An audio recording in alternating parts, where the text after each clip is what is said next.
These are among the more common causes of failure in leadership. Any one of these faults is sufficient to induce failure. Study the list carefully if you aspire to leadership, and make sure that you are free of these faults. Before leaving this chapter, your attention is called to a few of the fertile fields in which there has been a decline of leadership, and in which the new type of leader may find an abundance of opportunity. First, in the field of politics, there is a most insistent demand. For new leaders, a demand which indicates nothing less than an emergency. The majority of politicians have seemingly become high-grade, legalized racketeers. They have increased taxes and debauched the machinery of industry and business until the people can no longer stand the burden. Second, the banking business is undergoing a reform. The leaders in this field have almost entirely lost the confidence of the public. Already the bankers have sensed the need for reform, and they have begun it. Third, industry calls for new leaders. The old type of leaders thought and moved in terms of dividends, instead of thinking and moving in terms of human equations.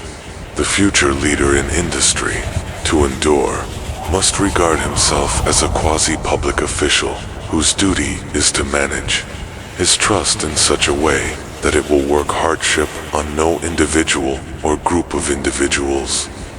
Exploitation of working men is a thing of the past. Let the man who aspires to leadership in the field of business, industry, and labor remember this. Fourth, the religious leader of the future will be forced to give more attention to the temporal needs of his followers and the solution of their economic and personal problems of the present, and less attention to the dead past and the yet unborn future. Fifth, in the professions of law, medicine, and education, a new brand of leadership, and, to some extent, new leaders will become a necessity. This is especially true in the field of education. The leader in that field must, in the future, find ways and means of teaching people how to apply the knowledge they receive in school. He must deal more with practice and less with theory. Sixth, new leaders will be required in the field of journalism. Newspapers of the future, to be conducted successfully, must be divorced from special privilege and relieved from the subsidy of advertising. They must cease to be organs of propaganda for the interests which patronize their advertising columns. The type of newspaper which publishes scandal and lewd pictures will eventually go the way of all forces that debauch the human mind. These are but a few of the fields in which opportunities for new leaders and a new brand of leadership are now available. The world is undergoing a rapid change. This means that the media through which the changes in human habits are promoted must be adapted to the changes. The media here described are the ones which, more than any others, determine the trend of civilization. The information described here is the net result of many years of experience during which thousands of men and women were helped to market their services effectively. It can, therefore, be relied upon as sound and practical media through which services may be marketed. Experience has proved that the following media offer the most direct and effective methods of bringing the buyer and seller of personal services together. 1. Employment bureaus. Care must be taken to select only reputable bureaus, the management of which can show adequate records of achievement of satisfactory results. There are comparatively few such bureaus. 2. Advertising in newspapers, trade journals, magazines, and radio. Classified advertising may usually be relied upon to produce satisfactory results in the case of those who apply for clerical or ordinary salaried positions. Display advertising is more desirable in the case of those who seek executive connections.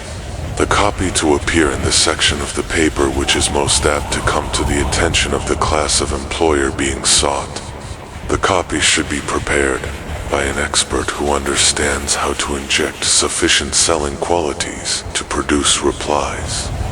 3. Personal letters of application, directed to particular firms or individuals most apt to need such services as are being offered. Letters should be neatly typed, always, and signed by hand. With the letter, a complete brief or outline of the applicant's qualifications should be sent. Both the letter of application and the brief of experience or qualifications should be prepared by an expert. 4. Application through personal acquaintances, when possible. The applicant should endeavor to approach prospective employers through some mutual acquaintance. This method of approach is particularly advantageous in the case of those who seek executive connections and do not wish to appear to be peddling themselves. 5. Application in person.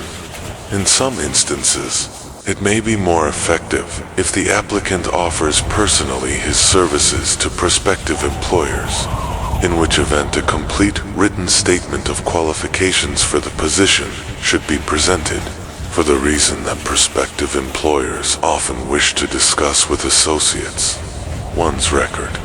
Thank you so much for watching. Truly, the fact that you stayed until the end of this video says something important about you.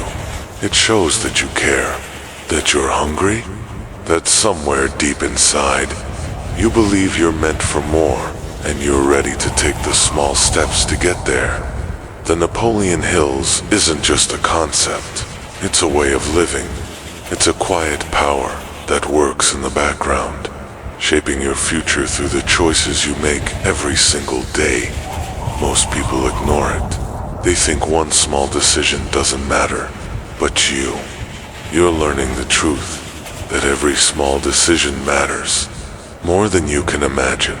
It's easy to overlook the power of reading just one page a day, walking for 10 minutes, saying no to junk food, putting your phone away and focusing, saving a single penny.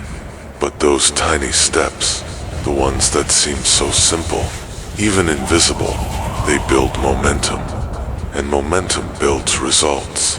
Greatness doesn't arrive in some grand moment. It's crafted in the quiet, in the routine, in the choices that no one else sees. And if you stick with those small steps, if you keep showing up when no one claps, if you keep believing when progress feels invisible, one day, the results will speak for themselves. So today, I want to leave you with a reminder.